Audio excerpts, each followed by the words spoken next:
বিভিন্ন জেনারেল মানুষগুলো, এমনকি আজকে 3 জন হিন্দুকে দেখলাম, তারা ডাক্তার শফিকুর রহমানের হাতে হাত দিয়ে ইসলামী আন্দোলন করবে, জামাত ইসলামী বাংলাদেশে ওরা অলরেডি যোগ দিয়েছে।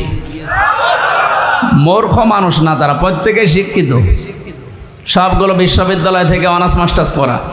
তারা বুঝতেছে যে এ জামানা যা শুরু হয়েছে, 15 বছর যা দেখলাম, মানবতার ফেরিওয়ালা বিভিন্ন মানুষের নামে আমরা শুধু শুনেছি, বাস্তবে তাদেরকে দেখি নাই, যেটা এখন দেখতে পাচ্ছি ডাক্তার শফিকুর রহমানের ভেতরে। এই যে পাশেই কারাগার, আমি ছিলাম এখানে 3টা বছর।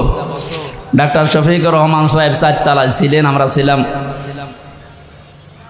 উনি 2 তলায় ছিলেন, আমরা ছিলাম 4 তলায়। লোকটার সাথে 4 দিন ছিলাম। যে ব্যবহার আমি পেয়েছিলাম, ওনার যে আচরণ, ওনার যে আমল, ওনার যে অবস্থান, ওনার ইমানের আমলের, আমরা হাজারো আলেম ছিলাম, ওই পর্যায়ে আমরা এই জেনারেল মানুষের কাছে হেরে গেছি।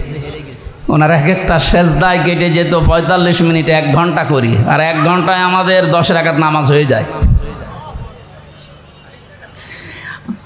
আমার যতটুকু বিশ্বাস আমার মনের, আমার ইমানের এই অ্যাক্টিভিটিস এবং ইখলাসের কারণে আল্লাহ রাব্বুল আলামিন দলে দলে পালে পালে মানুষদেরকে ইসলামী আজ প্রবেশ করাচ্ছে। এটা যেন অব্যাহত থাকে।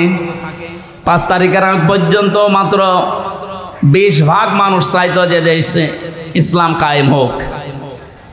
এই 18-19 দিনের ব্যবধানে এখন প্রায় 35 ভাগের উপরে মানুষ অলরেডি চাচ্ছে যে দেশে ইসলাম দিয়ে, কোরআন দিয়ে দেশটা চলুক। আমরা তো দেখলাম এই 53 বছর, যদিও আমরা 33 বছর, আমার মুরব্বী যে বসে আছে, এই সমস্ত মানুষগুলো তো দেখেছে যে বাবা চালিয়েছে যে কেমন লাগে, না দেখে নাই?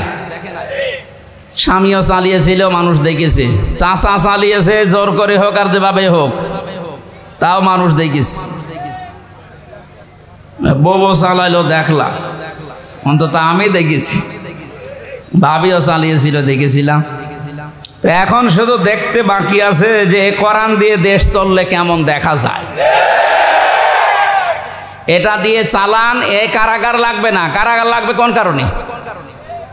এটা দিয়ে চললে অপরাধ হলে যে সঙ্গে সঙ্গে বিচার হয়ে যাবে, অপরাধ শেষ।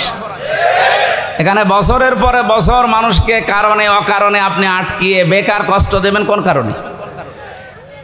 আমি যে সিঙ্গাড়ার উদাহরণ দিলাম, 100 জনের মাত্র 20 জন চায়, 80 জন মানুষ থাকার পরেও তাদেরটা পাস হয়নি।